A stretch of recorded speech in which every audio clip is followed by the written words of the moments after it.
आज के समय बहुत से घटना हमने सुना है, देखा है। स्वयं तो बढ़िया जिंदगी जीते और माँ बाप को घर से निकाल देते हैं, वृद्धाश्रम में पहुंचा देते हैं, तो संतान से भी सुख मिलने वाला नहीं है। साधु बाबा ने खूब समझाया, लेकिन आत्मदेव जी को समझ में नहीं आई। अगर व्यक्ति जब तक समझना ना चाहे, स्वयं समझना ना चाहे, तब तक उसको बात समझ में नहीं आई। खूब समझाया, आत्मदेव जी नहीं समझे।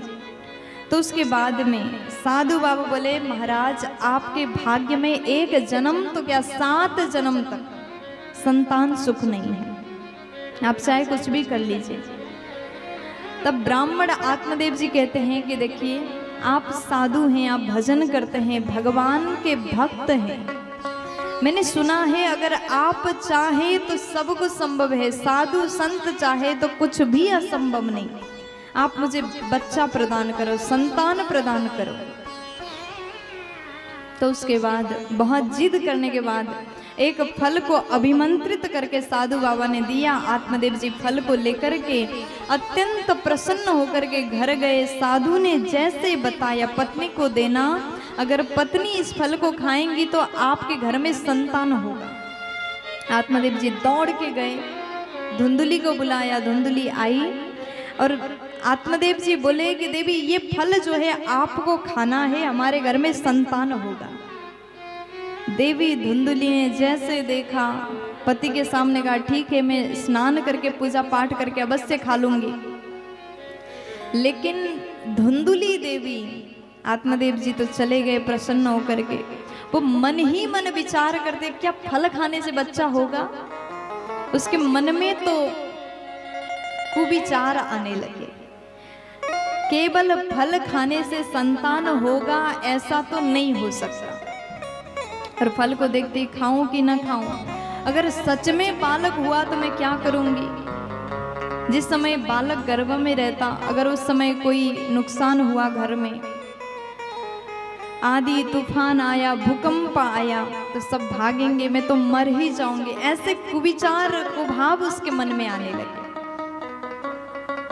लेकिन उस समय धुंधुली जो है अत्यंत दुखी है, चिंतित है, वो विचार कर रही, सोच रही है। सन्नाटा छा गया। मोहल्ले से एक सहेली आई, धुंधुली से बोली कि आज क्या बात है, आप इतनी शांति से कैसे। धुंधुली ने सारी बात बताई। सहेली बोली कि देखो, अगर ये बात सच है तो आपको फल खा लेना चाहिए। साधु की कृपा से हो सकता आपके घर में बालक हो जाए।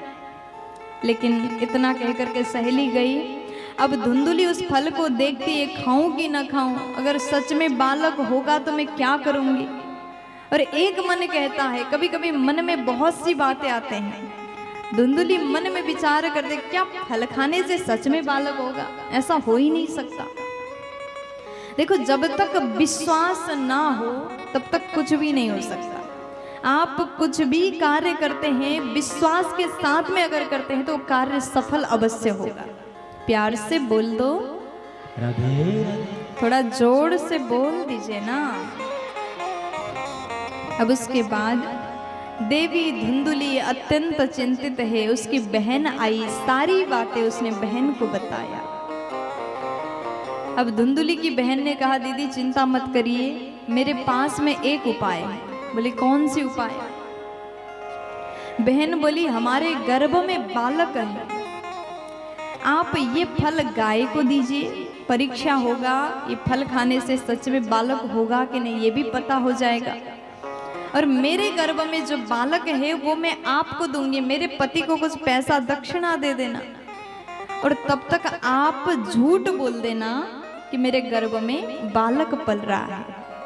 9 मास पर्यंत धुंधुली ने अपने पति के सामने झूठ कहा, अभिनय किया। जिस प्रकार से गर्भवती महिला रहती उसी प्रकार से धुंधुली रही। अब 9 महीना होने के बाद में बहन के घर में बालक का जन्म हुआ। धुंधुली ने पति से कहा कि हमारे घर में बालक का जन्म हुआ। आत्मदेव जी अत्यंत हर्षित हो गए, पूरे गांव में लड्डू बांटने लगे। खुशहाली मनाने लगे। ठीक उसके 3 महीने बाद गौ माता ने भी एक बालक को जन्म दिया। बालक बड़ा ही सुंदर तेजस्वी बालक है। शरीर मनुष्य के समान और कान गाय के समान है, इसलिए उनका नाम हुआ गोकर्ण जी महाराज। बोलिए गोकर्ण जी महाराज की। अब जैसे धुंधुकारी, धुंधुली के बहन के पुत्र धुंधुकारी और गोकर्ण जी धीरे धीरे बड़े होने लगे। जब धुंधुकारी खेलने के लिए बाहर जाता है तो दूसरों के बच्चों को मार करके आता है, दूसरों के बच्चों को कुएं में धक्का दे के आता है। अब ये काम रोज होने लगा तो आत्मदेव जी के पास में पड़ोसी आकर के, गांव के लोग आकर के शिकायत करते हैं, अरे आत्मदेव जी आप इतने विद्वान हैं, ज्ञानी हैं, थोड़ा ज्ञान अपने बच्चा को भी दीजिए, थोड़ा संस्कार उसको भी दीजिए। आत्मदेव जी को बड़ा दुख होने लगा। घर में बालक तो है, इतना दुष्ट बालक है, उसी के कारण रोज सुनना पड़ रहा है। देखो अगर किसी के बालक खराब काम करे तो माता पिता को बड़ा बुरा लगता है। कोई आकर के आपसे कह दे कि आप अपने बेटा को थोड़ा संस्कार दो, उस समय बड़ा दुख होता है। अब धुंधुकारी के ये आदत को देख करके पिताजी अत्यंत दुखी हैं और एक बार गोकर्ण जी तो तीर्थ यात्रा के लिए गए हुए हैं। आत्मदेव जी महाराज विचार करते हैं, ऐसे पुत्र के साथ में रहने से अच्छा तो मैं चला जाता हूँ, सब कुछ त्याग के चला जाता हूँ, शरीर को त्यागता हूँ। अब आत्मदेव जी को आज याद आता है, उस समय साधु बाबा ने कहा था अब संतान से सुख नहीं होता। उसी समय अगर मान लिया होता तो आज ये झेलना नहीं पड़ता। आज आत्मदेव जी समझ गए। देखो कई बार व्यक्ति समझाने पर तो नहीं समझते हैं, जब ठोकर लगता है ना तब समझ में आता है। प्यार से बोल दीजिए ना, जब ठोकर लगे तब जाकर के अकल आता है। आत्मदेव जी महाराज जैसे गए, गोकर्ण जी अपने पिता को जाता हुआ देख करके पिता से पूछते हैं, पिताजी आप कहाँ जा रहे हैं? आत्मदेव जी सारी बात बताते हैं और आत्मदेव जी महाराज कहते हैं कि देखो, गोकर्ण जी से कहते हैं मैं सब कुछ छोड़ करके जा रहा हूँ, मुझे पाप तो नहीं लगेगा। गोकर्ण जी ने बड़ा सुंदर उपदेश दिया, जो जिस घर में यदि पिता भगवान से बच्चों को दूर करता है तो ऐसे पिता को त्यागने में भी पाप नहीं है। यदि कोई बालक भगवान से विमुख कराता हो तो ऐसे बालक को त्यागना भी कोई पाप नहीं है। विविध प्रकार से उपदेश किया। गोकर्ण जी महाराज आज कहते हैं, पिताजी आज आपने बिल्कुल सुंदर निर्णय लिया, अब आप जंगल में जाकर के 10वें स्कंद का पाठ करिएगा। ये शरीर तो नासवान है, देहे स्थिमान सरुधिरे भीमतिम त्यजत्वा जाया सुतादिषु सदा ममतां विमुञ्च पश्यानिशं जगदिदं क्षणभङ्गनिष्ठं वैराग्यरागरसिको भवभक्तिनिष्ठः।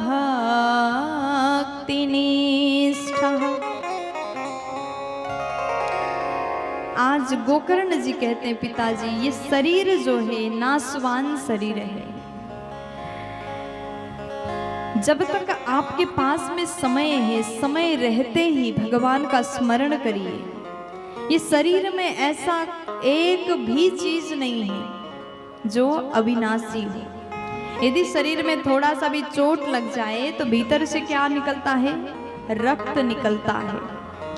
इस शरीर में केवल मांस, हड्डियां, रक्त हैं उसके ऊपर खाल को चढ़ाया।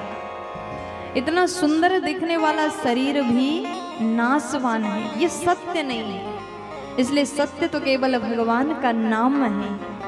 इसलिए पिताजी जंगल में जाकर के आप श्रीमद् भागवत जी के 10वें स्कंद का पाठ करिए और अपने मन को हरि चरण में लगाइए।